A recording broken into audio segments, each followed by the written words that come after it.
ቁም ነገር ስላለው ስሙ። እናንተ ተኝቶ መነሳት ለካ ትልቅ ቁም ነገር። ተኝቶ አለመነሳት አለ። ተኝቶ ያለ ጤና መነሳት እንዳለ ራሱ የዚህ ሴትዮ ታሪክ ምስክር እኮ ነው። ተኝታ ስትነሳ ነው ሙሉ በሙሉ ጤናዋ ታውቆ የተገኘችው።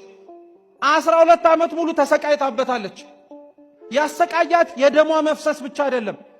አይሁድ እንደ ሕግና እንደ ሥርዓታቸው ደም የሚፈሳቸውን ሰዎች አያስጠጉም። ተጠግተው እንኳን ወደ እነሱ እንነጋገር እንኳን ቢሉ ሲነኳቸው ለምን ነካችሁን ብለው ድንጋይ አንስተው ራሱ ይወግራሉ። ሰውም ጨክኖባታል፣ ጤናዋም ጭምር ከድቷታለች ሴት። ጌታችን ኢየሱስ ክርስቶስ ታዲያ በሕዝብ መካከል ሲራመድ አየችውና ምን ብላ አሰበች? የልብሱን ጫፍ ብነካው እፈወሳለሁ አለች። በልቧ እኮ ነው ያሰበችው። አፍ አውጥታ ራሱ አልተናገረችው። ከዛ በኋላ ወደ ክርስቶስ መሄድ ጀመረች። ራሷ ላይ ፈርዳን ሄደችው። እንዳልኳችሁ ደም እንደሚፈሳት ያውቃሉ። ደም የሚፈሳት እሷ ብትነካቸው ድንጋይ አንስተው ሊወግሯት እንደሚችሉ ታውቃለች። በህይወቷ ፈርዳ ግን ታምሜ ከምኖር ተፈጉሼ በሞት መርጣለሁ ብላ ቀጥ ብላ ሄደች። ጌታችን ኢየሱስ ክርስቶስንም ከዛ ሁሉ ሰው መካከል ወረደችና ቀሚሱን ነካችው። አምላካችን ይራመድበት ከነበረበት ከዛ ህዝብ ሁሉ ግፊያ ቆመና ከናንተ መካከል የነካኝ ማን ነው አለ። እስኪ እንደው አስቡት፣ መሃል መስቀል አደባባይ ላይ በዛ ሁሉ ትርምስ ውስጥ ቆሞ አንድ ሰው ማን የነካኝ ይላል? ማን የማይነካ? ገበያ መካከል ቆመ ያ ሁሉ ሰው እየተራመደ ማን የነካኝ አይባልም። ሁሉም ሰው ለራሱ ዓላማ ወደዛ ወደዚህ ስለሚል አስቦም ሳያስብም አውቆም ሳያውቅም ሊነካ ይችላል።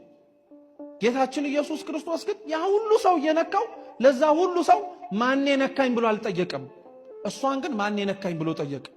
እሷ የነካችው በእምነት ስለሆነ ነው። በነገራችን ላይ የክርስቶስ የቀሚሱ ጫፍ በነገራችን ላይ ክርስቲያኖች ቤተ ክርስቲያን ናት።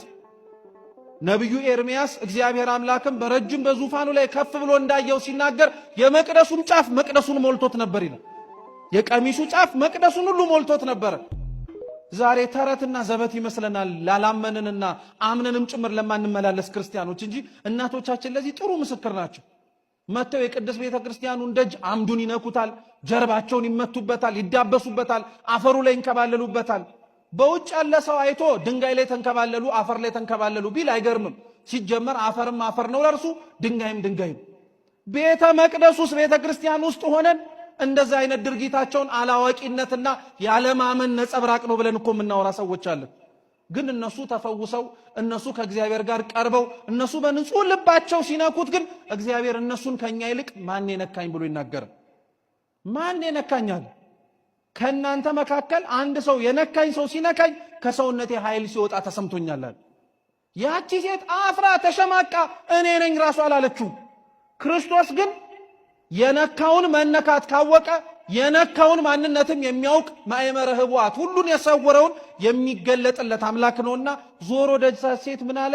አንቺ ሴት ኃጢአትሽ ተሰርዮልሻል። አይገርማችሁም? ክርስቶስ ያደረቀላት ምኗን ነው? እየሰማችሁ ነው? ክርስቶስ ያደረቀላት ምኗን ነው? ደምሽ ደርቆልሻል ግን አላላትም።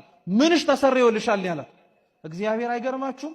አንተ ይዘ የመጣው የደም ችግር የጤና ችግር ሊሆን ይችላል። እግዚአብሔር ግን ጤናህን መልሼልሃለሁ ሳይሆን የሚል በካህናቱ ላይ ኃጢአትህ ምን ተደርጎልሃል? ተሰርዮልሃል ሂድ ነው የሚል። እግዚአብሔር ሁላችንንም ኃጢአታችንን ይቅር ይበለን። ለዛች ሴት አምላካችን ኢየሱስ ክርስቶስ ቆሞ ደሟን ነው ቀጥ ያደረገላት። ለኛ በዕለተ ዓርብ እንደ ብራና ተወጥሮ ደሙን አፍስሶ የኃጢአት ደማችንን ያደረቀልን ክርስቶስ ደሙን ቀጥ አለላት። ኃጢአትሽ ተሰርዮልሻል ተባለች። ይሄ እግረ መንገዱን እየሄደ እኮ ያደረገው ተአምር ነው። አይገርማችሁም? አምላካችን ትምህርት እኮ ነው ይሄ ራሱ። የተነሳው የኢያኢሮስ ልጅ ታማለች ተብሎ ሊፈውስ ነው። እግረ መንገዱን ግን እቺን የታመመችዋን ሴት ግን ሲያገኛት አይ የተነሳውበት ዓላማ